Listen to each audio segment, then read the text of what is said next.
Bismillahirrahmanirrahim. Assalamualaikum warahmatullahi wabarakatuh. Bismillahirrahmanirrahim. Alhamdulillahirabbil alamin. Wassalatu wassalamu ala asrofil anbiya'i wal mursalin sayyidina Muhammadin wa ala alihi wa ashabihi ajmain. Allahumma shalli ala sayyidina Muhammad wa ala alihi wa ashabihi. Al-mukarram wal muhtaram, para alim, para ulama, jemaah Masjid Adz-Dzakirin yang dirahmati Allah. Alhamdulillah, kita masih di bulan Rajab dan insyaallah tidak lama lagi kita akan dipertemukan dengan bulan Ramadan dengan doa kita semua. Allahumma barik lana fi Rajab wa Sya'ban wa balighna Ramadan. Amin ya rabbal alamin. Shalawat serta salam marilah senantiasa kita sanjungkan kepada junjungan kita Nabi besar Muhammad sallallahu alaihi wasallam yang sunnah-sunnahnya kita ikuti, sunnah-sunnahnya kita hidupkan. Mudah-mudahan itu sebagai tanda cinta kita pada beliau, dan kelak Allah akan meridhai kita semua bisa mendapatkan syafaat beliau sallallahu alaihi wasallam di yaumul qiyamah. Amin ya rabbal alamin. Bapak Ibu yang saya hormati, kajian kita agak sedikit bergeser terkait dengan fikih. Semula haji, maka sekarang kita akan mengaji atau membedah satu kitab yang subbabnya di kitab-kitab fikih itu tidak terlalu banyak ya, karena para ulama fikih menempatkan fikih musafir itu di kitab fikih itu di bab yang memang semestinya, seperti misalnya fikih sholat jamaah qashar ya ditaruh di bab fikih sholat gitu ya. Kemudian fikih terkait puasanya orang musafir ya ditaruh di fikih puasa. Kemudian nanti bab makanan ya seperti itu. Jadi saya coba ambil dari kitab-kitab fikih itu, kemudian saya pisahkan menjadi di buku saya itu namanya fikih para profesional, itu bab tersendiri.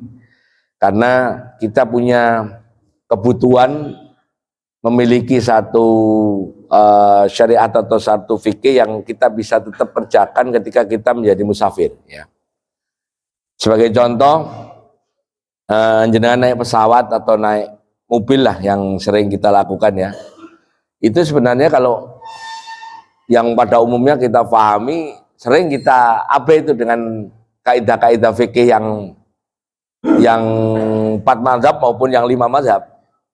Contoh ya, kita kan kalau naik pesawat mau umroh atau mau bepergian itu sering tayamumnya itu ditempelin ke jok pesawat atau ke dinding pesawat. Di fikih 4 mazhab itu tidak ada yang sah. Tayamum seperti itu tidak ada yang sah. Lah misalnya sampean umroh terus diajari oleh mutawifnya itu kan cenderung nggak protes. Ya harus diikuti. Padahal itu sholatnya nggak sah. Nggak sah. Makanya saya wanti-wanti itu. Saya kalau bawa jemaah itu tetap wudu, nanti caranya saya ajarkan termasuk teori tentang khuf ya. Kita waktu mau pakai sepatu itu punya wudu dulu, sehingga nanti ketika kita wudu di toilet pesawat itu ya nggak usah buka sepatu seperti itu. Malah yang solusi itu yang jarang disentuh orang. Nah, seperti itu ya. Termasuk sholat-sholat kita di pesawat itu kadang-kadang, mohon maaf, kadang-kadang ya ada orang yang abai juga. Ini sudah masuk waktu sholat duhur misalnya, tapi ya nggak sholat duhur, tahu-tahu nanti begitu masuk asar dia langsung menjamak takhir. Padahal ada satu kaidah, kalau siapa orang yang menjamak takhir, niat menjamak takhirnya itu di sholat yang pertama. Itu kadang-kadang juga lupa. Kalau dia tidak niat di sholat yang pertama, jamak takhirnya nggak sah. Kalau jamak takhirnya nggak sah ya sudah, kan gitu. Tapi kembali lagi, fikih mengakomodasi orang-orang yang nggak tahu. Ya. Bagi orang yang nggak tahu, bagi orang yang nggak paham ilmu itu, bila itu sudah dilakukan dulu-dulu ya nggak apa-apa. Makanya karena hukum orang tidak tahu adalah tidak ada hukum. Makanya enakan nggak ngaji sebenarnya. Enakan nggak ngaji. Nggak ngaji itu kan nggak tahu. Enak. Saya tanya beliau itu. Ngaji itu malah repot, malah nyerimpetin. Ini habis ini ngaji ini malah ruwet sampeannya. Ya, mari kita mulai. Bismillahirrahmanirrahim. Bab sholat bagi musafir dalam pandangan fikih 4 mazhab atau madzhabul arba'ah. Sholat di pesawat ya. Jadi kenapa tadi saya sampaikan sholat di pesawat itu boleh jadi tidak sah? Karena ada 3 hal. Yang pertama fakut tohurain, tidak ada atau terbatasnya 2 alat suci. Di mazhab Maliki, Syafi'i dan Hambali, alat suci itu cuma dua, air sama debu. Kalau di mazhab Hanafi ditambah satu, api. Nah nanti kalau di bagian ketiga dari fikih musafir ini, misalnya mohon maaf ini, sampean kadang-kadang kan ketemu restoran di luar negeri gitu, kemudian beli mie atau beli makanan terus disiram ya macam-macam lah, sake atau terus dibakar kan, buat gitu kan, di atas wajannya dibakar. Maka kalau pakai teorinya Hanafi, saya pastikan tuh barangnya udah hilang, yang arak atau yang sake tadi hilang. Karena menurut teorinya Pak Peri yang dihafalkan oleh Pak Habib Trisna, bahwa sake atau arak itu kan hidrokarbon. Kalau dibakar kan pasti jadi H2O sama CO2 ya, benar nggak Pak? Ini itu ilmunya beliau tuh zaman dulu. Kumlot beliau tuh ya. Kumlot ya bos, kumlot ya dulu.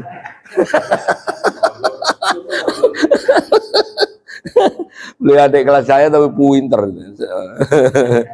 Kuliahnya bareng saya 2 tahun tapi pernah kuliah bareng, itu kan berarti pinter ya. Iya. Saya yang ulang maksudnya, saya yang ulang turun begini. Nah, seperti itu nanti ya. Pertama tidak ada atau terbatasnya alat suci. Kenapa debu di pesawat itu tidak boleh dipakai tayamum? Menurut mazhab yang paling keras seperti Syafi'i. Karena menurut Syafi'i tayamum itu harus dan thayyiban seperti surat Al-Maidah ayat 6, dan harus gubarun. Gubarun itu bisa diginiin loh. Ya sampean punya tanah terus sampean taruh di meja sini terus bisa digini-gini. Gubarun itu dihambur-hamburkan. Nah, padahal kita di jok pesawat itu Pak ditempel tak. Joknya pesawat itu saya pastikan nggak ada debu karena pesawat itu landing pasti di vakum. Kalau nggak percaya, sampean kalau ke bandara nggak usah naik pesawat tapi melototin orang vakum coba. Itu pesawat landing pasti ada itu tukang yang pakai seragam bawa mesin vakum di vakum. Nah berarti debunya nggak ada. Padahal dalilnya jelas kok dan thayyiban, debunya suci. Terus dikasih penjelasan dalam 4 mazhab itu gubarun, bisa dipegang. Nah, bagaimana Gus dengan Rasulullah pernah wudhu di sumur Bedoa? Sumur Bedoa itu kalau jenengan umroh, jenengan cari pintu 35, terus lari agak ke barat dikit ke dekat Sakifah, itu ada namanya Hotel Harisiyah. Nah, di tempat parkirnya itu ada sumur, itu sumur Bedoa. Sumur Bedoa itu zaman Nabi itu terkenal sumur yang punya bibir. Sumur-sumur di Mekah itu kan cenderung tidak ada bibirnya, tapi sumur Bedoa waktu itu ada bibirnya. Nah, ketika Rasulullah mau wudhu, dilihat sumurnya nggak ada airnya. Terus nempelkan tangannya di bibirnya sumur itu. Dasar orang menghukumi boleh tayamum di jok pesawat itu. Padahal sampean harus tahu prosesnya. Sumur yang di luar Medina atau tidak, ya istilahnya di Madinah, tiap hari pasti kena debu. Mobil bagus-bagus kayak mobilnya beliau aja itu debu semua, sampai di belakangnya ditulisi kok Masya Allah gitu. Yang di belakangnya itu loh kaca-kaca. Ya pasti ada debunya. Lah itu pasti gubarun, pasti dan thayyiban. Ya jadi benar pendapatnya Imam Madzhab, para wudu tayamum nempel di jok pesawat itu enggak. Nah bagaimana kalau kita punya mobil pingin tayamum? Nah pakai teori saya dulu saya sampaikan. Saya punya mobil manapun, mau mobil yang dulu Panther, Kijang sampai yang sekarang. Yang jok kiri saya nggak vakum karena itu stok debu. Yang di sini, nah di sini debu. Jadi kalau mau tayamum digeblok nadet gitu kan debunya kumpul tuh. Nah itu debu yang kita pakai untuk tayamum. Siapa tahu kita kejebak macet nggak bisa turun. Gitu. Makasih Mas. Yeah. Dan yang kedua, kiblatnya nggak ajeb. Jadi ketika kita take off ini, kalau kita ke Mekah, ke Medina, mau mendarat di Jeddah, mau mendarat di mana? Di Medina, itu pasti sampean kalau sholat di atas pesawat itu ya arahnya ke arah kiblat. Tapi kan pesawat begitu take off, ini ada yang punya pesawat tuh, beliau tuh ya. Begitu set kan autopilot on ya Pak ya. Autopilot on, begitu gear up dicetek gitu, terus begitu landing terus autopilot di sebelah sini dinyalain tik gitu. Nah itu pesawat akan terbang sesuai dengan jalur tujuannya, terus dia akan menyesuaikan kalau ada peta dari NOAA itu, dari radar itu akan belok begini. Nah, kalau ada awan itu belok begini. Makanya kadang-kadang naik pesawat kan jalurnya kan nggak lurus.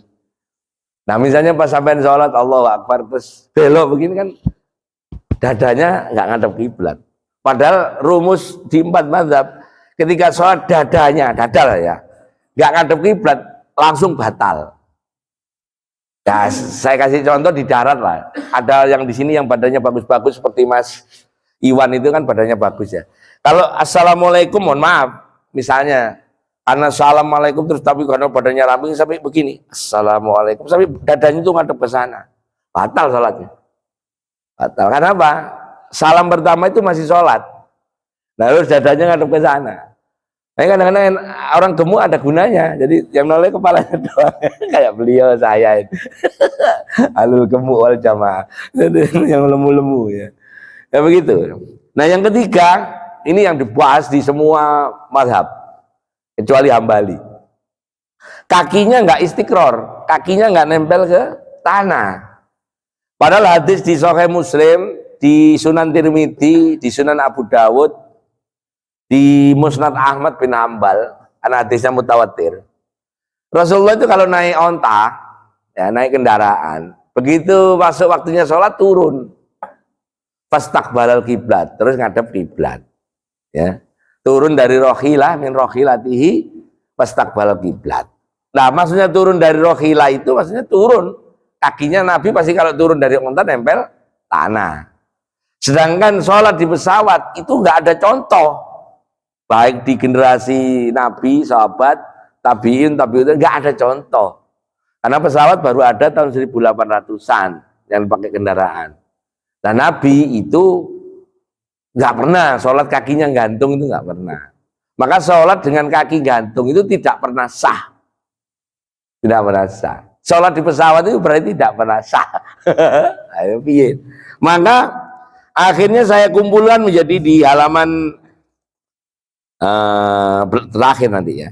Maka kata Imam Syafi'i, sholat-sholat yang tidak memenuhi 3 kriteria itu di halaman pertama ya, hanya dihukumi sholat li hurmatil wakti. Maknanya hanya sekedar kita itu taat pada Allah Ta'ala yang memerintahkan sholat, hanya karena kita menghormati waktunya sholat. Begitu landing nanti sampean kalau masih ada waktu diulangi. Begitu lewat waktu dikodok. Di Syafi'i itu begitu.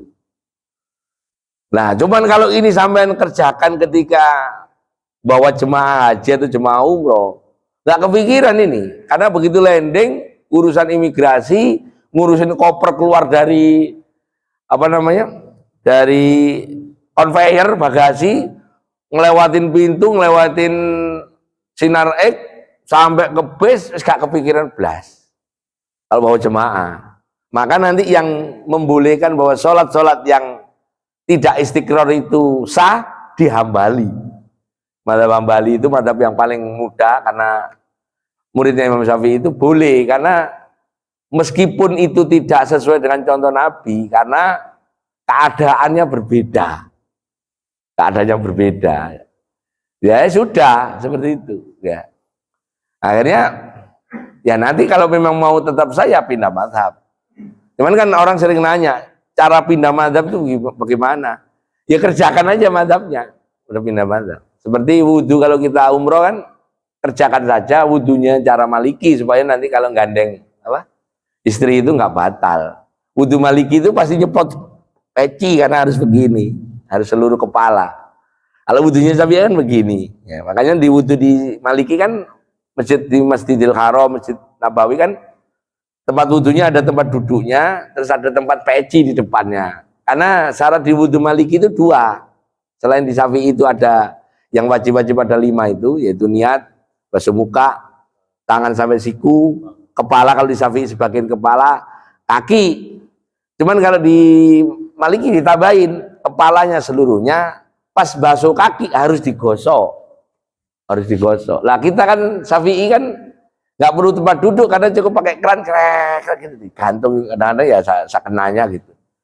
Nah, padahal Maliki itu hati-hatinya gini, ada orang yang punya kulit itu kalau disiram sekali nggak langsung basah, punya ilmu itu ya Bib ya, orang yang mandi itu tuh langsung nggak basah karena air nggak langsung basah itu orang kayak gini nih biasanya rata-rata susah dibilang kok kebal orang kayak gini kebal karena air aja nggak ini, maka harus digosok kulitnya itu kering, jadi kalau kena air itu nggak langsung basah, jadi kayak ada orang punya ilmu itu, saya pastikan punya ilmu dia, minimal ilmu IPS atau IPA ada lah ilmunya itu. Ya. Nah makanya digosok oleh mazhab Maliki. Nah kemudian kata Syafi'i kenapa tadi istiqrar itu, karena ini ada kalimatnya yustaratu fil fardil istiqrar wal istiqbal wa tamamul arkan, karena sholat itu harus istiqrar terus dadanya atau badannya ngadep kiblat. Ngadep kiblat di 4 mazhab itu yang penting dadanya, muka itu sunnah muakkad, tapi sampai sholat noleh tidak ada kepentingan bisa batal kalau gerakannya besar. Ya sholat terus ada temennya batuk, terus noleh begini, so watuk. Nah, secara teori kalau ada kepentingan nggak apa-apa, tapi kalau iseng-iseng watuk malah batal ngomong ya batal ya, seperti itu ya. Makanya di mazhab Syafi'i itu jelas kalimatnya. Ini ada kitab di Asnal Mathalib itu yang ngarang Imam Suyuti. Yustaratu disyaratkan fil fardi dalam sholat fardu al istiqraru kakinya napak bumi wal istiqbalu ngadep kiblat wa tamamul arkan dan menyempurnakan rukun-rukunnya sholat. Sedangkan di mazhab Hanafi sholat yang telat yang tidak dikerjakan selama seorang berada di pesawat tersebut dikodok setelah dia sampai darat. Nah ini kalau mazhab Hanafi. Oleh karena itu di pendapat yang pertama sholat di pesawat tidak sah, yang kedua sebagian pendapat Syafi'i dan Hambali juga sah, karena sholat itu dikunci oleh waktu, bukan dikunci oleh tempat. Kan ibadah itu ada muqayyadah lil makan, muqayyadah lil zaman, muqayyadah lil makan wa zaman ma'an, muqayyadah lil sebab atau lil hal ya, dan muqayyadah lil mutlak karena kemutlakan. Nah karena ibadah sholat itu hanya diikat waktu, kan sampai sholat itu kan masuk waktunya duhur, masuk waktunya asar, kan nggak ditentukan di Quran itu sholat mesti ya di masjid ya kalau berjamaah, kalau di rumah berjamaah kan boleh, artinya tidak ditentukan. Beda dengan tawaf yang ditentukan tempatnya, tawaf harus di Ka'bah, itu muqayyadah lil makan, sa'i. Nah ada yang muqayyadah lil makan wal zaman, seperti sholat Jumatan itu harus di masjid, kemudian waktunya harus duhur dan harus hari Jumat, itu juga harus dipenuhi. Nah sholat 5 waktu itu tidak diikat di tempat, makanya kata sebagian mazhab Syafi'i nggak apa-apa meskipun kakinya nggak nempel bumi. Nah, itu pendapat kedua, walaupun sama-sama ulama Syafi'i ya debat. Kemudian dulu bahwa Rasulullah itu ketika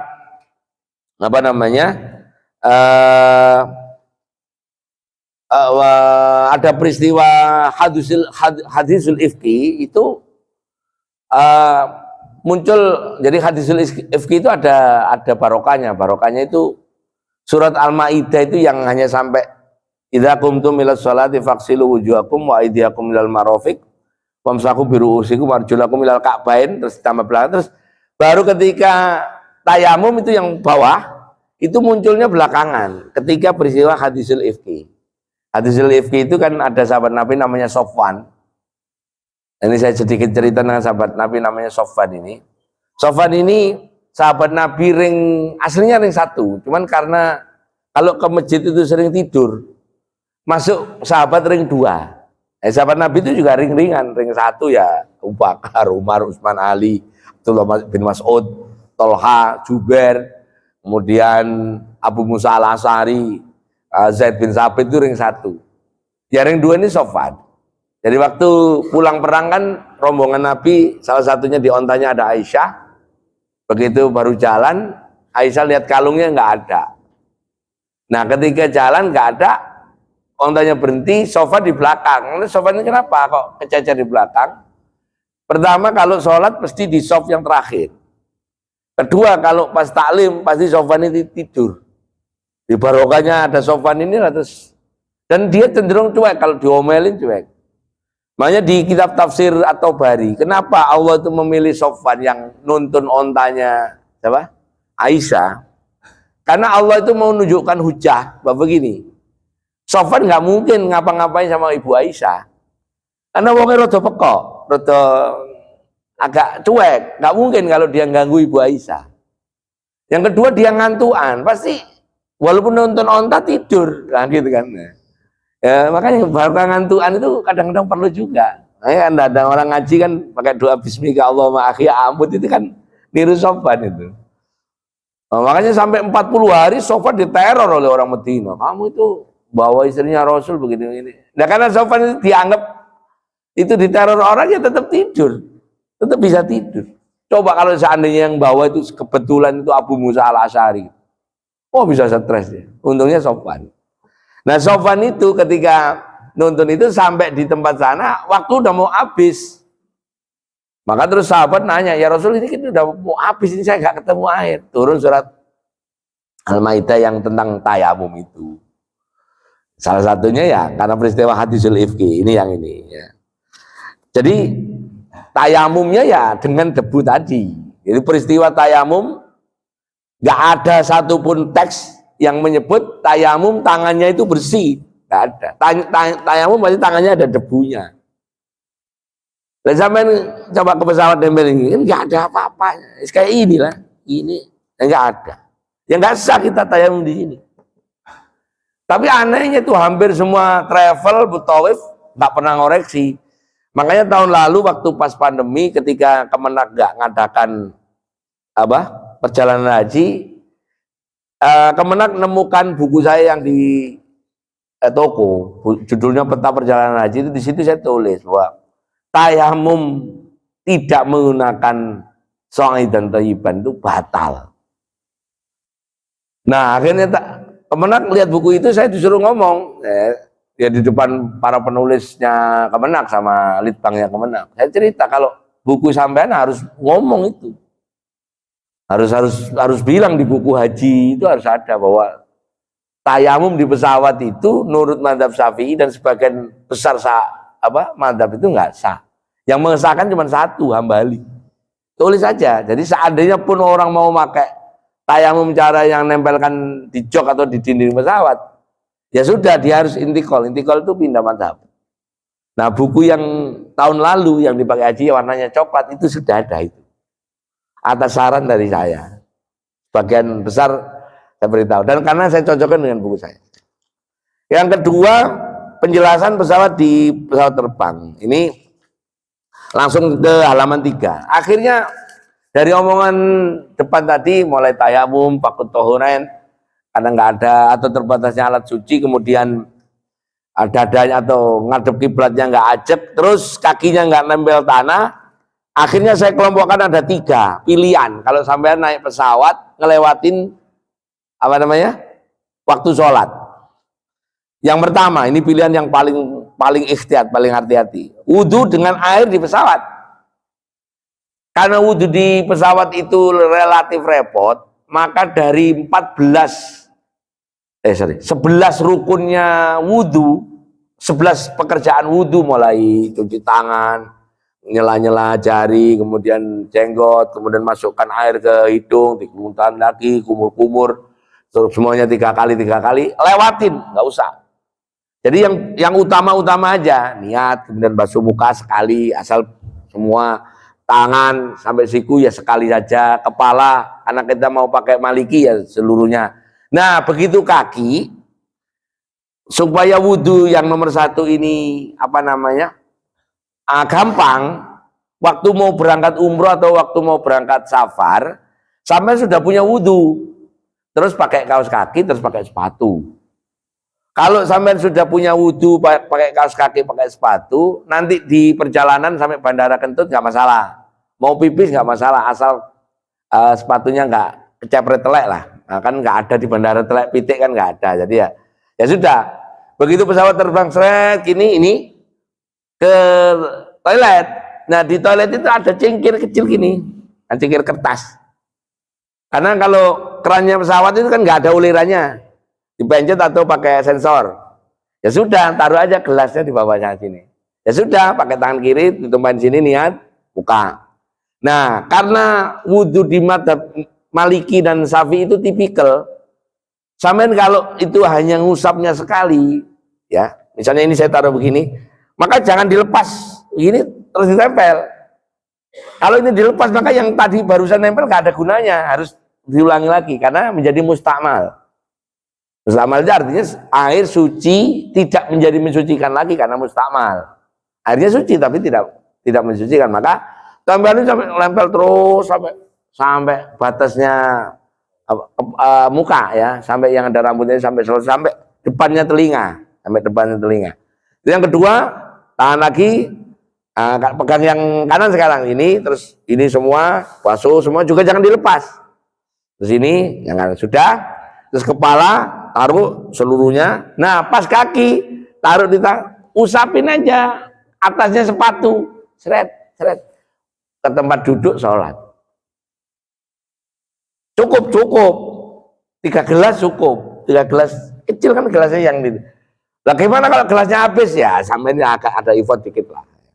Nah, kemudian wudhu dengan air terbatas itu sholat terserah mau jamak takdim nggak apa-apa, jamak takhir. Kalau jamak takhir ya diniatkan ketika di sholat yang pertama. Gini misalnya, kita mau umroh take off jam 11, begitu take off seret, jam 12:05 atau jam 12:08 kita sudah ada di Bengkulu, di atas Bengkulu. Di atas Bengkulu itu berarti sudah masuk waktu zuhur. Kita masih ngantuk karena dari pagi ngurusin jemaah capek, terus udah ngantuk. Ya udah, nanti saya jamak takhir. Niat jamak takhir aja gitu. Dengan mendeklar begitu sampai sudah niat itu. Ya, artinya zuhur nggak usah sholat. Nanti kira-kira mau Kolombo masuk asar. Ya sudah, wudhu tadi seperti yang saya sampaikan, terus duduk sholat jamak takhir. Tapi kalau jamak takdim ya begitu masuk zuhur di bawah udah langsung ke toilet, wudhu tadi seperti tadi, terus sholat zuhur 2, sholat asar 2. Dah, seret sampai di Medina atau sampai di Jeddah turun, seret. Waktunya masih asar. Karena kalau sampai berangkat jam 11 ditambah 9 itu sama dengan jam 9 ya, 11 dikurangi 4 kan 9. Jam 9 tambah 9 jam 4 ya, jam 4 sore ya, jam 4 sore. Jam 4 sore masih asar di sana. Turun sebelum nunggu Bekasi, sholat lagi. Sholat lagi. Ini madzhab Syafi'i. Ini pengikutnya nggak banyak kalau pagi. Sulit. Maka pilihan yang kedua, dengan air di tayamum tadi ya, atau di jok kursi pesawat. Nah, ini pintunya. Hambali karena Hambali tadi. Di Hambali kan boleh di jok pesawat meskipun nggak ada debunya. Ya. Yang paling keras kan Syafi'i kalau harus ada debu. Terus sholat seperti tadi, ya sudah, begitu landing sudah nggak perlu sholat. Kayak yang selama ini sampean lakukan. Saya yakin dari Mas Agung sampai di Bagil itu selama ini begini, yang nomor 2 ini. Padahal nomor 2 ini bukan punyanya Syafi'i, Hambali.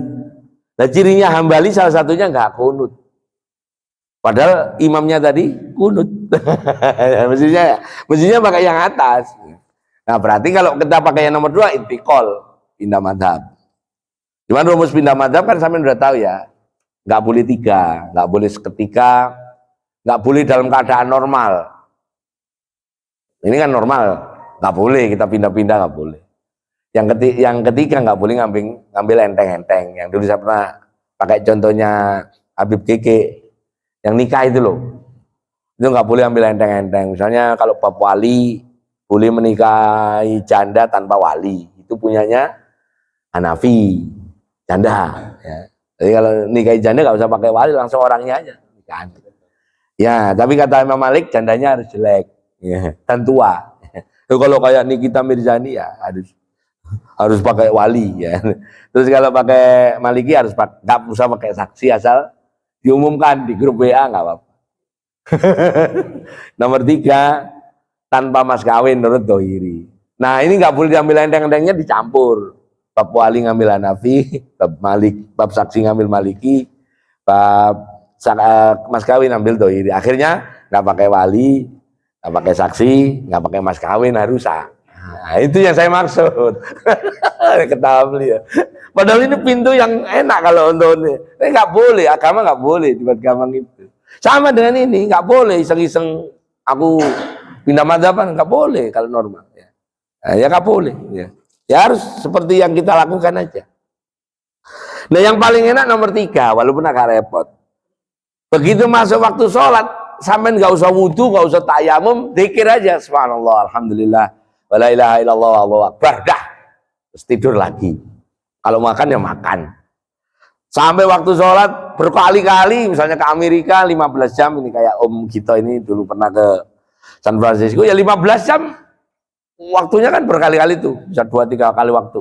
Ya sudah, nanti tinggal mendarat, hitung aja. Kemarin nggak sholat duhur, kemarin nggak sholat asar, kemarin nggak sholat maghrib, kodok di darat. Selesai. Nomor 3. Ini punyanya Hanafi sama Maliki.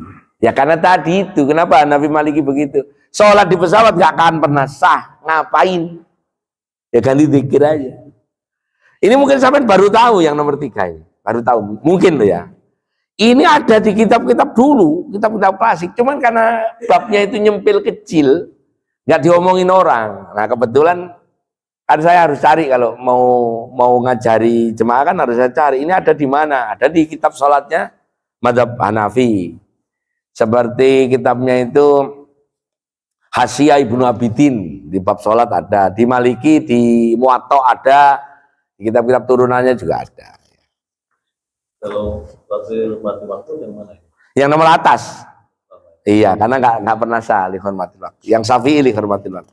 Nah sekarang tayamum, sholat jamak qashar. Ya ini penting.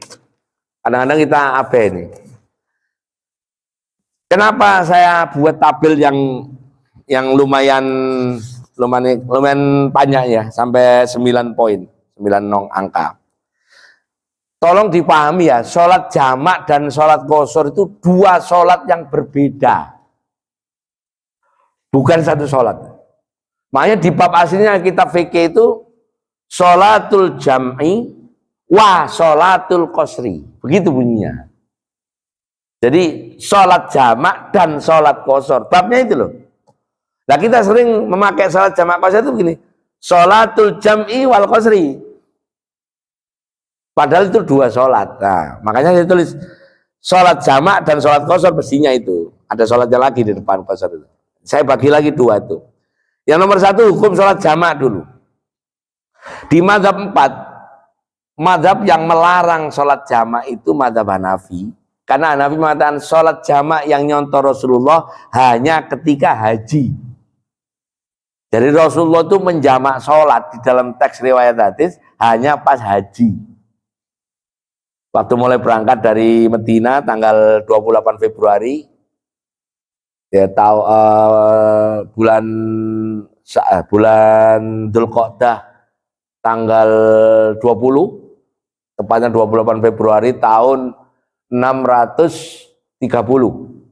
28 Februari 630 ke arah Badar, beliau menjamak mengqashar. Terus 8 hari baru sampai ke Hudaybiyah, sampai di Jarwal. Tendanya Nabi itu di Jarwal. Nah, itu jamak qashar hanya dilakukan Nabi menjamak ya, ketika haji. Waktu perang Nabi cenderung nggak menjamak. Tidak menjamak. Masuk waktu sholat mengqashar. Masuk waktu sholat mengqashar. Nah, caranya menjamaknya Nabi ketika perang, waktunya mengqashar itu ditaruh di ujung. Misalnya zuhur jam 12.09, asar 15.26. Jadi Nabi kira-kira sholatnya itu jam 15.20. Jam 3.20 sholat zuhur. Begitu selesai qashar 2 rakaat, nunggu sebentar masuk waktu sholat asar. Jadi sholat seperti sholat jamak, tapi tidak. Di riwayat tek-tek hadis itu kalau Bapak baca, beliau mengumpulkan sholat zuhur dengan asar di waktu yang ujungnya waktu zuhur. Itu namanya di fikih namanya jamak suri, seperti menjamak, tapi bukan. Makanya kata Hanafi, Nabi nggak pernah menjamak sholat hanya kecuali waktu haji. Di mazhab Maliki, Syafi'i, Hambali boleh, dan bahkan diambali kalau menjamak sekaligus di qasar. Di mazhab di nomor 2 hukum sholat qasar. Sholat qasar itu bagi Hanafi malah disuruh seperti Nabi tadi. Nabi itu semuanya mengqasar, makanya jadi wajib kalau bepergian. Di Maliki mengqasar itu sunnah muakkad, kalau di Syafi'i boleh milih.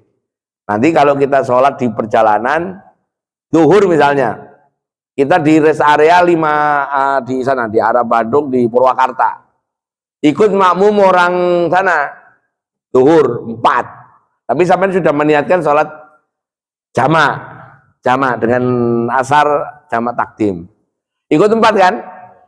Terus begitu salam sampai melipir ke kiri tempat sholat itu, sholat yang untuk jemaah yang sholat qasar jamak itu kan sekarang di rest area itu sudah ada itu, yang kalau sholat jamak di samping kanan kiri itu.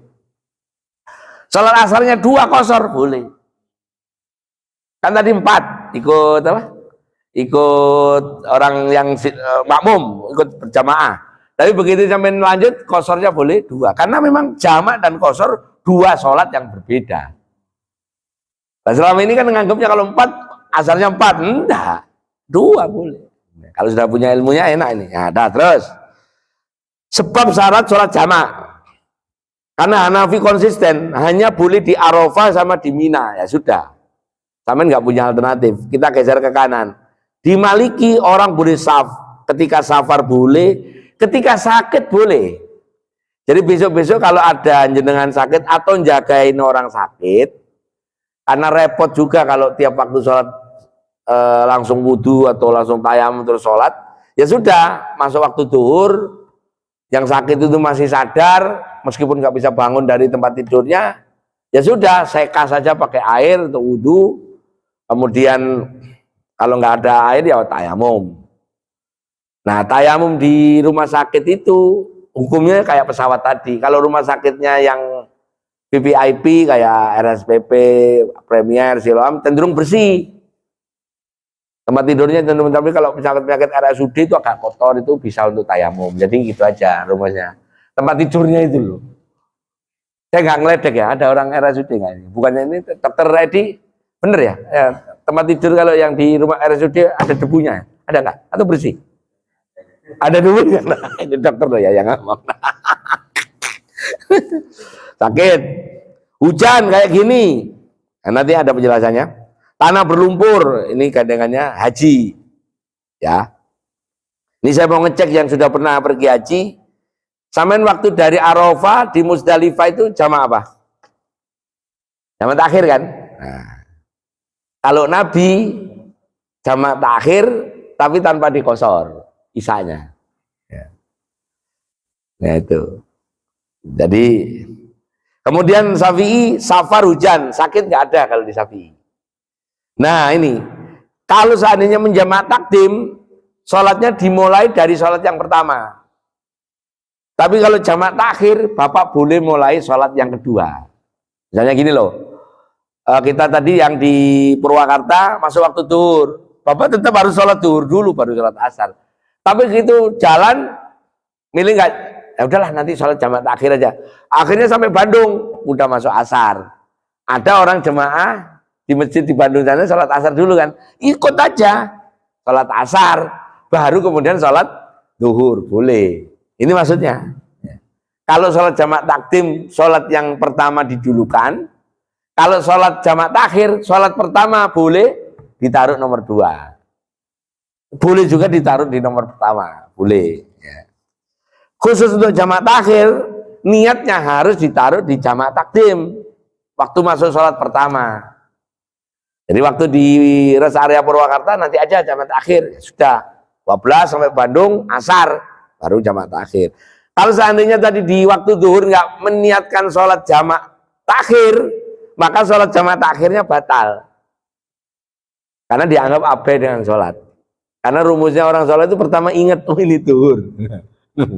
Kalau ada orang sampai nggak tahu, wah ini waktunya sholat, ini masalah. Itu secara teori begitu. Di mata Babali, safar sakit, nah ini untuk perempuan istihadoh, kemudian istihadoh ya bukan haid, itu boleh dijamak. Hujan, karena udzur yang pekerjaan yang penting dan tidak rutin. Contoh pagerayu, pager bagus. Pagerayu, pager bagus itu boleh menjamak kalau menurut Hambali. Karena pagerayu, pager bagus itu bukan pekerjaan rutin. Sampai nggak tiap hari kan jadi pagerayu, pager bagus. Paling sebulan sekali, itu pun belum tentu. Pagerayu, pager bagus kan syaratnya cantik dan ganteng kan. Nah, kalau kayak saya jarang jadi pagerayu, pager bagus, nggak memenuhi syarat. Kalau beliau Habib ini yang ganteng-ganteng, beliau ini yang Holy Wing, nah ini bisa ini. Bawa keris, taruh depan lagi kerisnya. Mas Fedi pernah jadi pager bagus ya? Pernah ya? Karena ganteng ya. Kalau jelek-jelek kayak saya ini nggak jarang. Ceramah biasanya malah yang jelek-jelek ceramah. Terus 4, sholat jamak karena hujan. Ini tadi untuk jelasin yang atas tuh. Ini dengerin dulu. Jadi karena di mazhab Hanafi nggak ada alternatif selain ini, nggak saya bahas. Langsung ke kanan. Sholat, bolehnya sholat menjamak karena hujan itu, ini saya tunjukkan ceritanya. Dulu yang sholat maghrib, sholat asar, sholat duhur, sholat isya di Masjid Nabawi itu orang yang di belakang Gunung Uhud sana loh. Di belakang Gunung Uhud sana kan, kalau sampean ziarah kan butuh 15 menit kan. Itu ada kampung. Nah mereka datang kalau mau sholat duhur itu jam 9 udah berangkat. 9 berangkat ke Masjid Nabi. Ya belum ada Gojek. Coba waktu itu udah ada Gojek. Gojek ontal lah minimal ya waktu itu, aplikasinya rada repot sih. Nah berangkat. Nah ketika hujan biasanya jalanan yang dari Uhud sana sampai masjid ini licin. Baik mau berangkat maupun mau pulang. Ini ceritanya mau pulang. Jadi karena licin, ini saya tunjukkan deskripsinya. Kata Maliki, yang boleh dijamak itu hanya sholat di malam hari, yaitu maghrib sama isya. Kenapa kok dijamak sih Pak? Wong sebentar lagi kan isya. Loh, mereka kan mau pulang. Mereka itu mau pulang, makanya kata Nabi boleh dijamak. Kata ulama fikih Imam Malik boleh dijamak. Dengan menjamak maghrib sama isya sama takdim, mereka berarti bisa tanpa harus nunggu isya langsung pulang. Itu karena hujan. Lah sampai neng kene omah neng kuno. Mosok iya menjamak nih. Ini lho rumahnya di situ. Bawa payung kayak Pak Gito, mosok iya menjamak gini. Jalannya nggak licin lagi, udah cor-coran. Iya, kecuali sandalnya yang licin. Ini nggak ada. Jadi ini hujan ini sering diperdebat, kok hujan ya? Ini tadi cerita zaman dulu begitu ya. Sama termasuk di Syafi'i, cuman Syafi'i boleh zuhur asar, kalau di Maliki hanya malam ya, kalau di itu pun hanya malam ya. Nah syarat sah untuk mengkosor, yang boleh dikosor itu langsung yang nomor 3 aja. Sholatnya sholat ada, sholat yang memang kita kerjakan tepat waktu.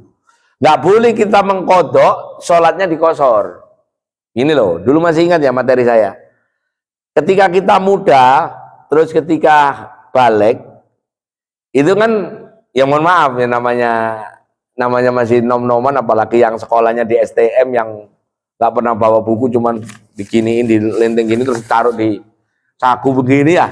Berangkatnya pamit maknya sekolah, tapi tahu-taunya di alun-alun gitu loh ya. Ini Pak kita udah ketahui anak STM. Biasanya anak-anak kayak gitu zuhur nggak sholat. Ya, saya pernah kok. Ya, zuhur nggak sholat. Walaupun saya sekolah SMA, tapi ya karena kumpul sama anak STM ya begitu ketularan. Terus kita hitung dari mulai balik sampai tobat lah, sampai hijrah itu nggak sholat zuhur setahun misalnya. Ada 365 hari nggak sholat zuhur. Nah, ketika mengkodok sekarang, ya jangan dikosor. Wong dulu utangnya 4 kok dibayar 2 gitu loh. Nggak boleh. Itu maksudnya ya. Ya, terus niatnya niat kosor. Dan pada saat posisinya safar. Nah, khusus safar nanti saya jelaskan di belakang. Kemudian safarnya bukan maksiat. Safar yang mubah boleh. Misalnya healing. Healing itu boleh. Nggak harus safarnya nggak harus apa? Nggak harus umroh, nggak harus haji, nggak. Bepergian bisnis biasa kayak Om Kiki ke Papua sering dulu, nggak apa-apa ya. Masih ya sering ke sana ke Papua, udah jarang. Kemudian padahal kalau ke Papua mau titip koteka saya. Ya. Yang agak gede ya, nah, kalau yang kecil nggak muat. Jadi terus apa namanya, safar yang maksiat nggak boleh mengqasar. Lagian juga nggak mungkin lah orang yang safar maksiat terus ingat sholat. Misalnya ke Hongkong mau nyopet masih ingat sholat, nggak mungkin. Ulama PK itu ya lucu ya kadang-kadang. Masa iya terus orang safar maksiat terus masih ingat sholat gitu. Itu pakai teori talbisul haq bil batil, mencampurnya hak dengan yang batil. Nah ini tadi yang Rasulullah menjamak, mengqasar seperti menjamak tapi bukan menjamak itu. Namanya al-jam'u fi'lan la waqtan. Yang dijamak itu di ujungnya namanya jamak suri ya. Coba bawa lihat yang belakang, ini penting banget ini teorinya. Lanjutan. Jarak minimalnya Madzhab Hanafi 125 kilo. Maliki, Syafi'i, Hambali range-nya mulai 80 sampai 88. Itu ya range-nya. Biasanya orang ditaruh di tengah 85 kilo. Padahal 80 udah boleh sebenarnya. Karena kenapa kok satuan beda? Karena farsa itu nurut langkah. Langkahnya orang Arab yang tinggi kayak beliau agak panjang, betul ya? Maka jaraknya 88 kilo. Orang Arab yang pendek, langkahnya pendek. Makanya gitu. Ini makanya kenapa beda. Belum ada meter, belum ada inci, belum ada. Kan itu baru tahun 1800-an satuan itu. Kalau jaraknya qasar sama, ya mirip. Nah, sekarang waktunya boleh menjamak mengqasar. Menjamak lah.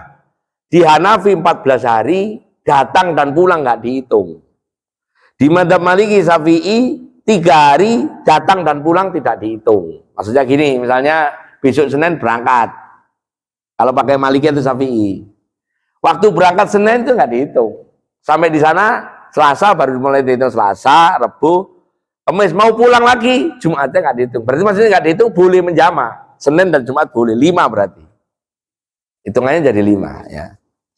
Kemudian kalau di Madzhab Hambali 4. Nah, satu ini yang nomor 9 yang penting. Jangan pernah kalau sampean musafir niat mukim.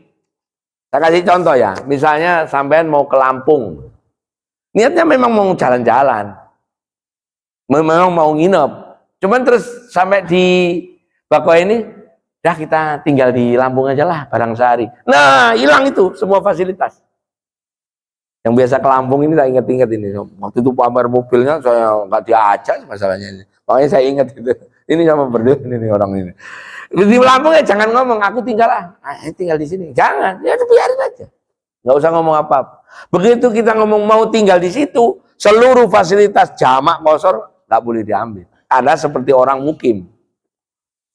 Nah, yang penting lagi ini, yang kedua, ini pakai gambar ya. Di situ yang tengah itu namanya waton asli. Waton asli itu rumah tempat menetap. Berarti jenengan orang villa ilhami. Caranya memberlakukan boleh jamak qasar itu kalau sudah kalau tujuan safarnya itu nurut ring itu, nurut lingkaran itu, nurut baterai limitnya itu. Nah, Bapak lihat, ada mazhab yang boleh 16 kilo boleh menjamak, punyanya Ibnu Qudamah. Ibnu Qudamah itu mazhabnya Hambali. Cuman sendirian doang. Ya, jadi misalnya Kuningan itu 16 kilo dari sini. Kuningan Gatot Subroto itu 16 kilo ya dari sini ya. Nah, lebih. Kalau ada orang teman Bapak di kayak Pak Gito misalnya ke Ketapang gitu ya dulu ya Pak Gito. Itu kan 16 kilo lebih. Menjamak qasar kemungkinan mazhabnya Ibnu Qudamah. Kemungkinan. Apakah boleh? Boleh. Boleh. Boleh. Cuman nggak umum memang. Biasanya dirasani orang. Oh, rumahnya Karawajo. Jamak. Ya karena yang ngomongin Karawajo jamak, lihatnya yang atas itu. Syafi'i, Maliki. Padahal Ibnu Qudamah boleh. Mazhab yang nggak umum ini. Nah, garis yang kedua itu yang 80 sampai 125 ya. Nah, itu kalau tujuan berangkat Bapak 16 kilo di Ibnu Qudamah atau lebih dari 80 sampai 125, Maka begitu keluar dari misriyahnya rumah, Bapak boleh langsung menjamak. Nggak harus nunggu di sana.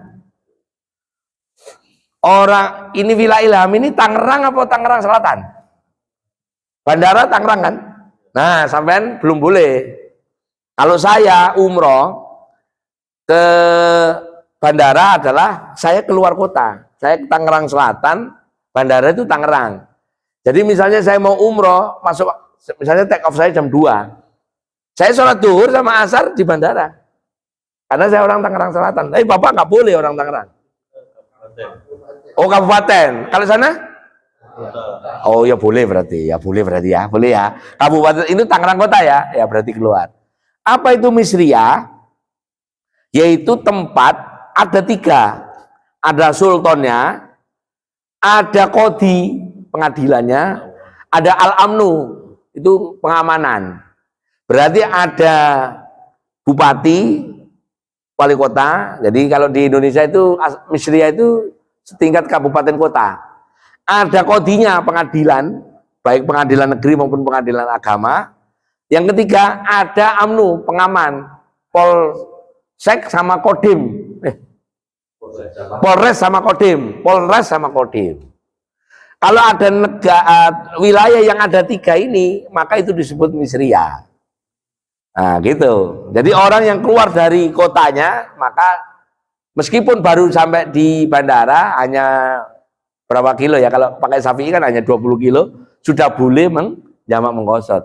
Tapi karena memang mau ke Mekah, yang jalannya 9 jam.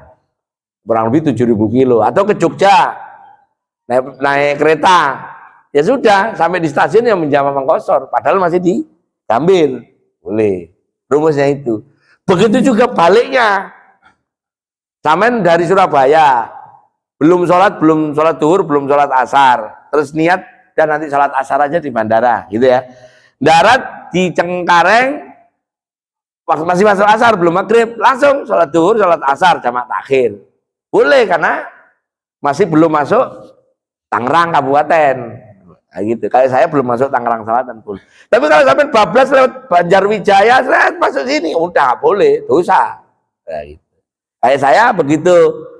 Kalau saya dari Bandung bukan rest area, pintu tol Pondok Aren itu sudah Tangerang Selatan, nggak boleh.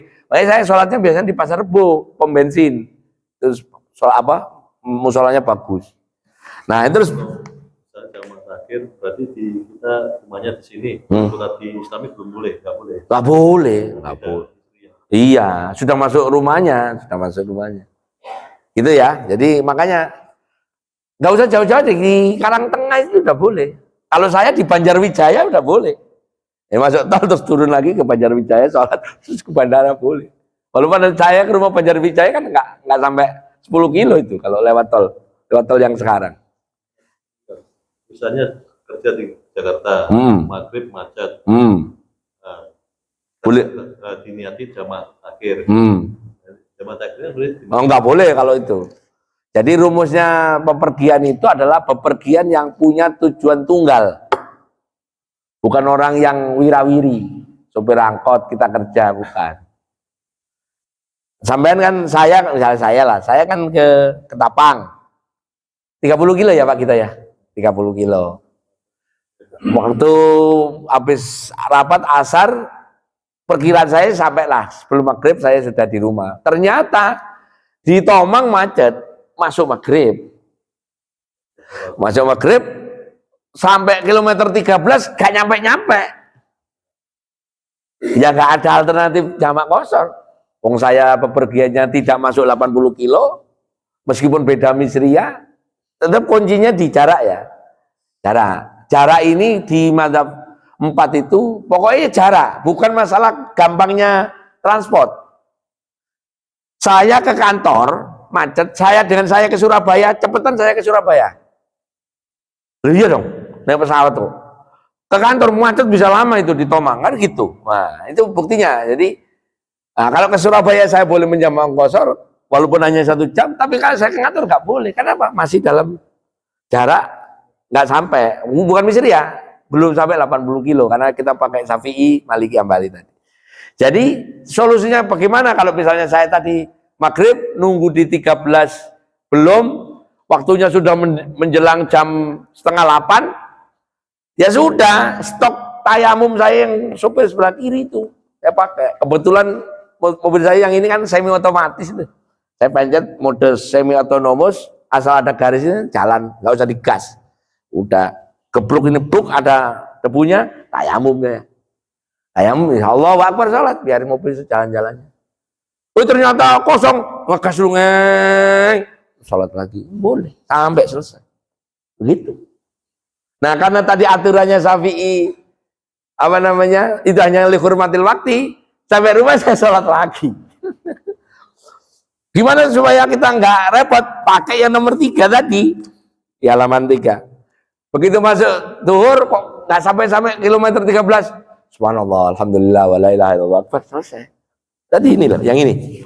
Sorry, kok robek. Yang ini nomor 3. Nah sudah tahu ya, jadi di jalan boleh jadi nggak sholat, nggak apa-apa. Tapi sampai rumah langsung qadha, bukan menjama. Nah yang hebat itu dokter. Dokter itu walaupun Pak dokter itu hanya di sini rumah sakit daerah kan, dari rumah pasti bukan menjama qasar. Yang pernah saya sampaikan, ngoperasi orang. Betul ada dokter jantung ngoperasi jam 10. Jam 10 di situ ada dokter jantung, ada dokter bedah, ada dokter anestesi, sama perawatnya 36 di ruangan situ. Begitu ngoperasi masuk zuhur, ya sampai ya jangan pakai teori. Ya udah kita sholat pada waktunya, ditinggal ya mati orang itu. Tinggal sholat. Ya itu udah kejet-kejet begini nanti. Ya biarin operasi. Zuhur lewat asar belum selesai.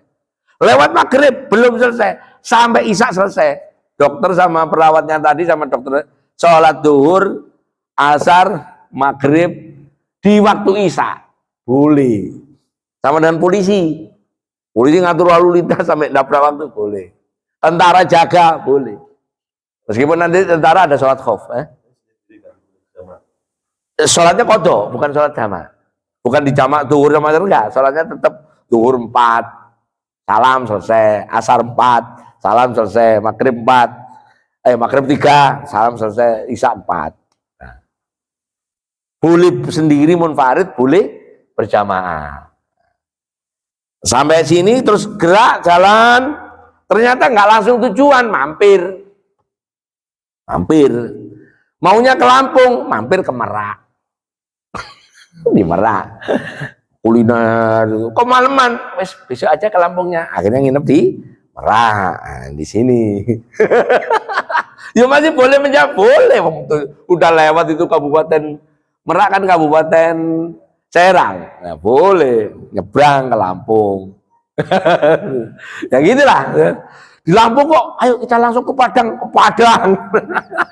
3 hari di Lampung, 3 hari di Padang, jamak terus.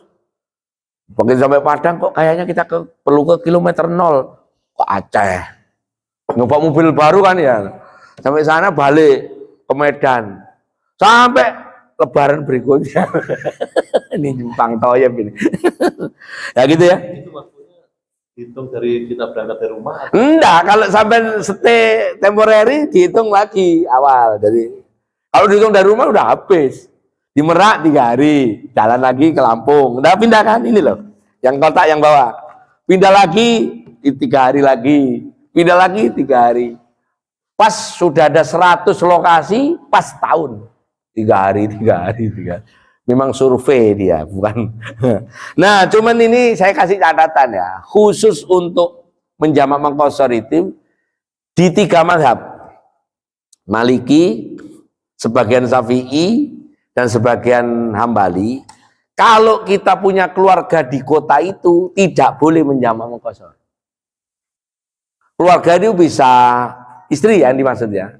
Jadi misalnya, mohon maaf, di Merak ada istrinya, nggak boleh menjamak mengqashar. Di Lampung ada istrinya, nggak boleh menjamak mengqashar. Makanya besok sampai kalau jalan ke satu tempat diajak menjamak mengqashar, kemungkinan ada istrinya di situ. Misalnya ngajak Habib Krisna, Habib ayo ke Bandung itu. Habib ayo jamak mengqashar, nggak Gus, saya sholat tepat waktu. Kemungkinan ada istrinya di.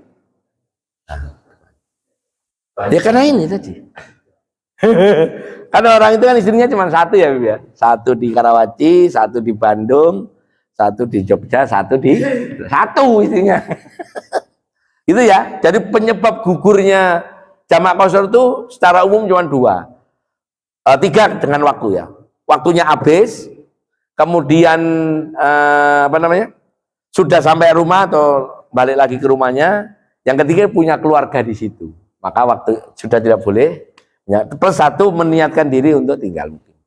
Sampai sini selesai. Silakan kalau ada yang didiskusikan, tafadhol maskuran. Monggo, ini mic-nya. Ada. Monggo. Om Gito, Pak Dokter, monggo Pak Dokter. Silakan Pak Dokter. Halo. Waalaikumsalam. Mengenai alat tayamum itu kalau saya lihat kalau dari Malaysia tuh disediakan Debu. Ditepak begitu ya di sini. Iya, di sini. ditaruh gitu lah, seperti bedak ada wadahnya. Iya, betul. Itu bisa dipakai berkali-kali. Iya. Terus bisa juga kalau saya lihat batu ya, kalau di Iran, orang Iran. Maroko itu kan. Iya, pakai batu. Maliki ya. Iya, Maliki pakai batu. Saya lihat batunya licin. Licin. Ini nggak ada debu. Iya. Itu Boleh enggak ya? iya. Ya.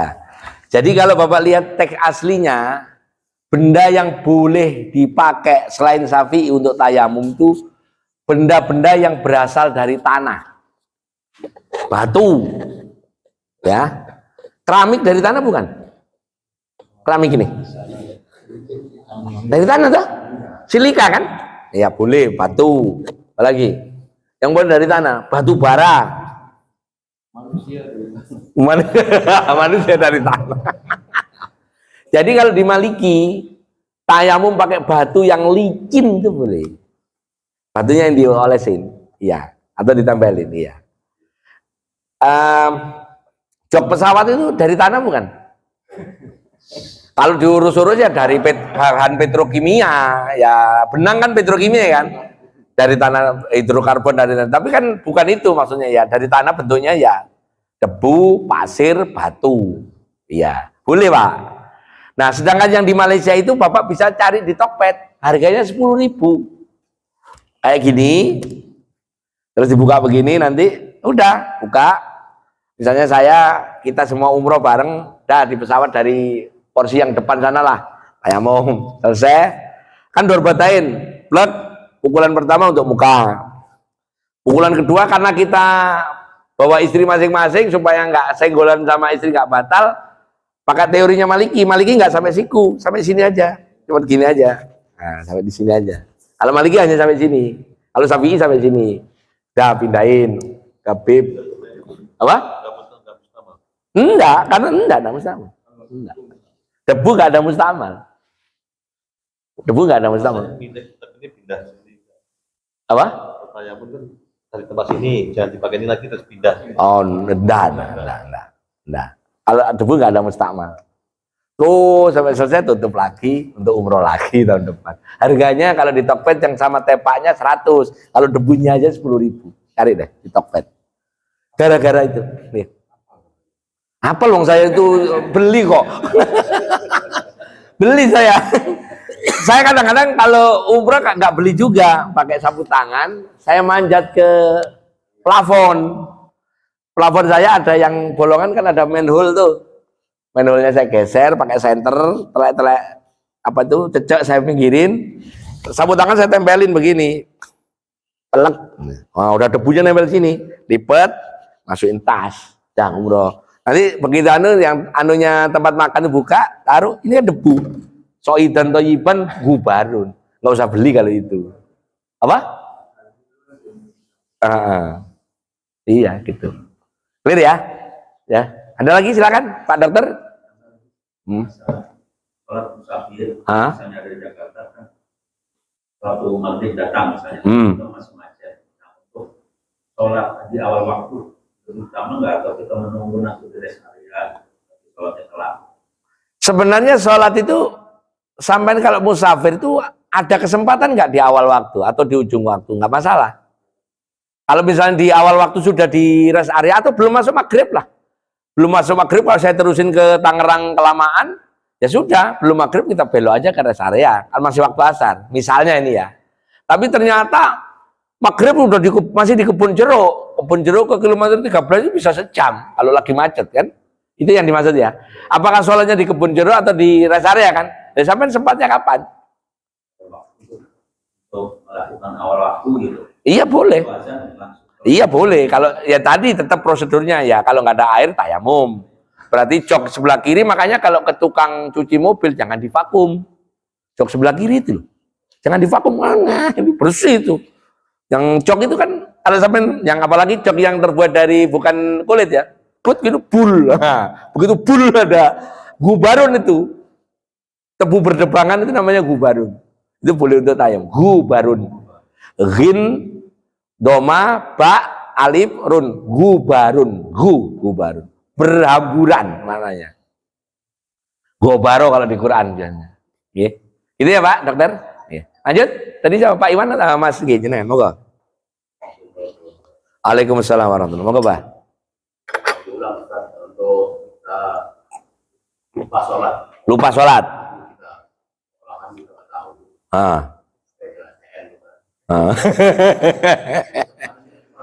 Oke. Jadi caranya bayar gitu atau gimana?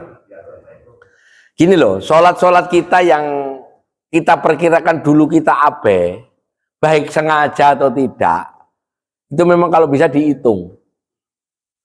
Yang nyuruh itu 3 madhab, yaitu Hanafi, Maliki, Syafi'i. Kalau Hambali pun disuruh ngitung, tapi caranya nggak diganti sholat, cukup tobat. Ini yang paling gampang. Kan caranya ganti sholat kita yang dahulu itu, kalau 3 madhab itu diganti sama persis. Kalau ganti nggak boleh dikosor tadi ya. Nah kalau di madhab Hambali, utang-utang sholat kita yang dahulu, kita sadari itu keliru, terus kita tobat. Terus jangan diulangi lagi, karena kalau itu diulangi lagi jadi tomat. Berangkat tobat, pulang kumat, gitu. Ngaji tomat itu. Jadi cara bayar ya, misalnya kita dulu STM kita hitung nggak sholat duhur 10 hari, nggak sholat asar 10 hari, nggak sholat maghrib 10 hari, nggak sholat isya 10 hari, nggak sholat subuh 10 hari. Misal ini misal. 3 tahun ya 365 kali 3. Nanti cara menyelesaikan gini. Sekarang kan Bapak sholat duhur. Sholat yang sekarang duhur, terus ba'diyah duhur, sholat lagi niat sholat duhur, qadha, bayar utang yang pertama. Berarti karena utangnya 10 hari, kita butuh waktu 10 hari, besok baru 10 hari ke depan harus selesai. Kalau mau 10 hari, 10 kali langsung selesaikan hari itu 10 kali sholat duhur. Itu kalau 10 hari. Begitu juga asar. Nah ini 3 tahun, berarti ya 3 tahun sampai ganti tiap sholat duhur, sholat lagi. Apakah habis sholat subuh boleh sholat? Kalau kodok boleh. Apakah habis sholat asar boleh sholat? Boleh. Kalau sholat kodok boleh. Karena sholat yang ada sebab. Sholat yang habis asar sama subuh yang nggak boleh sholat itu sholat yang tanpa sebab. La sababalaha. Tapi kalau ada sebab, boleh. Misalnya kodok, ada gerhana, ada mayit jenazah, itu boleh. Itu ya Pak, cara bayar gitu. Dan enggak, itu cara pertama. Di Syafi'i ada tambahan lagi. Seandainya dia ngitung kesulitan, terus dia sudah tetapkan angkanya, boleh pakai kias puasa. 1 waktu sholat, 1 mud. Berarti kalau 1 mud itu 0,7 atau 0,6 lah. Berarti kali 5, 3 kilo. Berarti kalau 3 tahun, 3 kali 365 kali harga beras.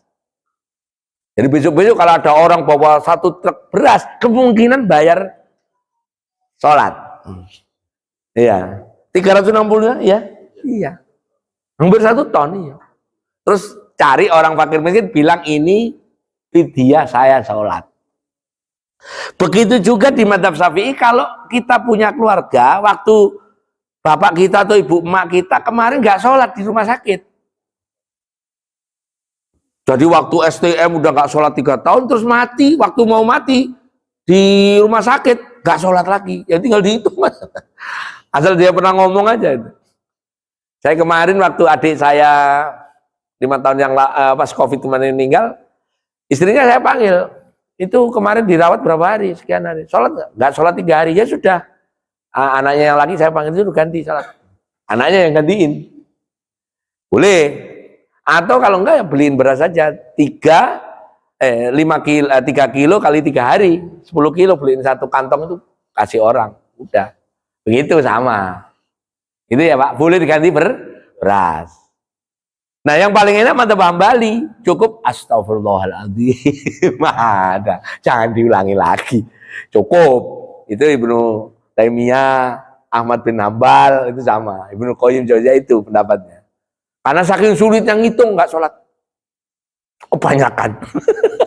3 tahun lebih, yang kelihatan 3 tahun ya, kelihatan berapa tahun. Kira-kira gitu ya. Nah, silakan kalau ada yang lain, monggo. Mas Daka, monggo, Mas Joko. Waalaikumsalam warahmatullahi wabarakatuh. Kalau tidak begitu dari tempat, tapi kita ada kita berkunjung bersama di sana. Oke, ada istrinya nggak di sana? Oh, kalau nggak ada istrinya, tetap boleh menjamak qasar. Atau sampai bareng dengan istrinya yang dari sini. Kayak saya misalnya ke Tanjung Lesung, kan sama istri, ya sudah boleh menjamak qasar. Karena statusnya istri juga musafir kan. Yang dimaksud nggak boleh itu kalau di situ istrinya mukim di situ. Istrinya mungkin di luar Lampung. Yang tadi itu loh, yang kata Om Gigi istrinya cuma 1 tadi itu. Iya. PJKA nggak boleh, ya. Ya gitu ya Pak. Boleh sampean di Jogja jenengan punya rumah yang nempatin ponakan gitu. Ya sampean musafir, bukan orang mukim. Selama kita masih menyandang gelar musafir, selama itu pula 3 hari di situ masih boleh jamak qasar. Tapi begitu hari ke-5 udah nggak boleh. Hari ke-4 tepatnya, karena sampean nggak habis itu kan nggak pulang kan, ya berarti hari ke-4 udah nggak boleh. Hari pertama perjalanan nggak dihitung, tambah 3 hari, 4 hari ke-5 berarti baru sholat tepat waktu. Aqua? Ya, caranya ada, caranya. Nabi itu di hadis riwayat Sahih Muslim, Sahih Bukhari, Sunan Tirmidzi, Sunan Abu Dawud, Sunan Nasai itu kalau wudhu menggunakan 1 mud, kalau mandi menggunakan 1 sok. 1 mud itu 0,6 liter, itu 600 mili. Aqua yang tanggung itu loh. Caranya bagaimana? Rukun wudhu itu kan, wudhu itu pekerjaannya ada 14, 11 atau 14, tergantung madzhabnya. Ambil 5 aja, niat gak perlu air, niat mau ditalafut atau tidak. Muka, ini airnya misalnya ini aquanya. Ya udah taruh aja di sini, segini, nempel terus, jangan dilepas. Nempel. Kalau bapak lepas gini, ya berarti nggak dianggap karena mustakmal. Nah itu berarti nempel, terus masih ada, terus sama tangan, siramin lagi, kepala, kaki, gosok. Cukup itu 1. Waktu umroh tahun 2013, kebetulan musim dingin, saya sama jemaah ngaji keliling Bintaro itu, saya baru keluar dari hotel, yang dagang-dagang di itu toko-toko, udah ada di Masjid Nabawi, di luar, yang satu megangin airnya, yang satu itu ngapain Gus? Itu wudhu. Duh, cukup 1 air, ya harus cukup. 1 botol aku harus cukup, 1 mud. Begitu caranya. Nah sekarang ada semprotan, isinya 200 mili, harganya di Tokped botolnya itu 9.000. Ya, saya kalau nggak salah tahun lalu Kemenak itu membagi di kantongnya oper itu ada semprotan. Kalau sampai kurang puas cari semprotan burung murai itu loh. Nah itu ya untuk nyemprot kaca itu. Nah begitu disemprot kayak gitu. Ngoceh. Jadi kalau pakai semprotan, ini misalnya semprotan 200 mili cukup. Ya niat terus semprotin sampai driver kayak orang keringetan. Nah setelah driver baru terus jangan diangkat, baru terus semprot lagi sampai driver langsung usap sampai rata, jangan diangkat. Yang kedua sampai driver, terus kepala juga gitu sampai kaki sama, cukup itu 200 mili itu bisa orang 3, bisa orang 3. Nah kalau nggak apa-apa cari aja di Tokped lagi gitu. sprayer untuk wudhu spray. Tapi kalau tawaf di masjid kan susah. Daripada kalau iya, saya sudah lama itu pakai itu. Nah, ini tak tunjukin ya. Langsung ke Tokped saya, ya Tokped ini wudhu sprayer. Harganya berapa sih? Sprayer untuk wudhu, sprayer wudhu, sprayer untuk wudhu, sprayer untuk wudhu. Harganya, saya mau lihat harganya aja, sampai nanti beli. Jadi nggak usah ke air zam-zam lagi. Nggak usah ke sana, nggak usah. Iya, udah pakai botol sprayer yang 250. Harganya 3.200. Tuh. Ini bentuknya. 3.200, 10.000 untuk telu, Pak. Bisa dipakai untuk hadiah. Itu Bib. Itu sprayer ya. Botol itu, banyune sam-sam. Begitu selesai langsung. Gitu ya, Pak? Mungkin ada lagi, silakan. Ibu-ibu monggo loh. Ini nanti kalau sempat insya Allah ngaji yang akan datang saya bawain, kita praktekkan ya wudhu pakai spray. Betapa praktisnya itu. Ilmu itu, bener tuh. Ilmu yang menurut saya perlulah untuk keadaan-keadaan. Di mobil siapin aja. Di mobil. Daripada tayamum nyari ini tadi. Ibu ada pertanyaan? Monggo kalau ada. Ada satu itu ada. Monggo Bu, ya silakan kasih aja mic-nya. Ya, monggo Bu.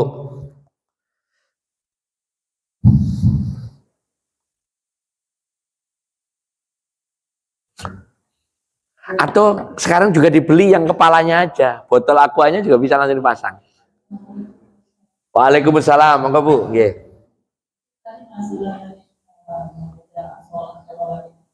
Hmm. Hmm. Hmm. Iya.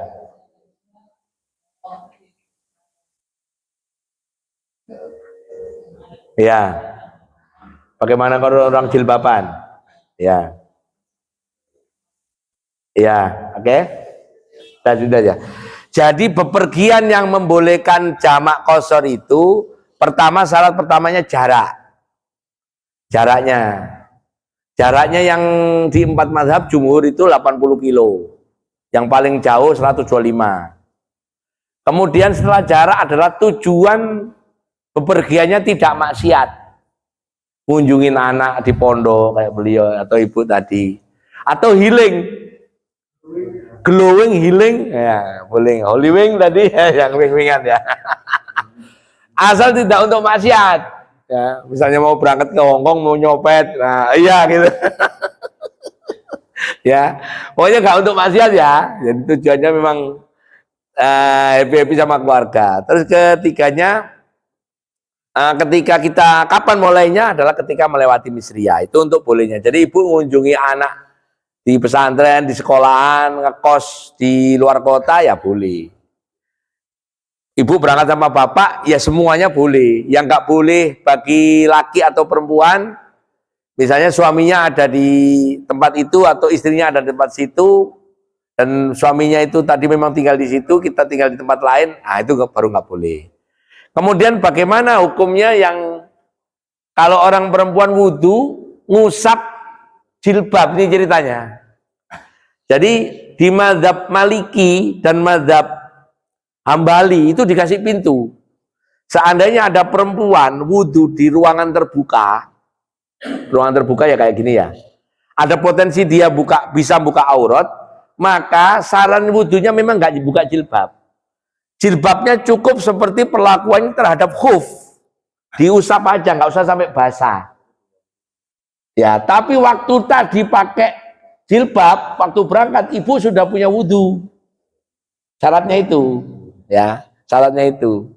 Sehingga ketika ibu di jalan, nggak usah buka jilbab, pakai semprotan tadi. Misalnya ini perempuan begini. Misalnya ini ya. Misalnya ini ya, ini perempuan ya. Ya sudah, ibu semprot ini, ini aja gitu. Itu udah boleh, nggak usah buka jilbab, gitu. Ya, jadi harganya kata Tokped 3.200, atau beli kepalanya aja. Kalau Pak Yoko kurang puas, beli yang semprotan burung. Enak kenceng lagi, trot gitu itu. Toh air Zam-Zam banyak melimpah, gitu ya. Saya waktu haji tahun 2004 saya bawa semprotan burung. Kalau yang kemarin-kemarin sudah dapat dari travel yang kecil. Kemarin dapat dari travelnya. Wah, pelit itu travelnya. Kan beliau umrah tuh, ya, beliau ke Sumur Gors, ya, tempat Nabi ngambilkan airnya aja dia ambil dari. Ada lagi, monggo, kalau nggak ada, silakan. Monggo, Pip, silakan. Waalaikumsalam warahmatullahi wabarakatuh. Saya jemput istri di Gambir. Yes. Dia baru pulang dari Jogja. Yes. Kemudian di depan sholat masjid. Nah, waktunya waktu maghrib. Ya. Dia belum sholat maghrib. Ya. Dia bilang sholat maghrib dulu. Dia nggak mau sholat maghrib karena sepanjang perjalanan itu sempat ke toilet, rasa kena cipratan segala. Terus? Boleh nggak gitu? Nggak sholat maghrib dulu, padahal saya janjiannya di depan. Nggak sholat maghrib alasannya karena nggak bisa wudhu atau karena apa? Oh, ini hukum-hukum sholat yang ragu terhadap pakaian ya.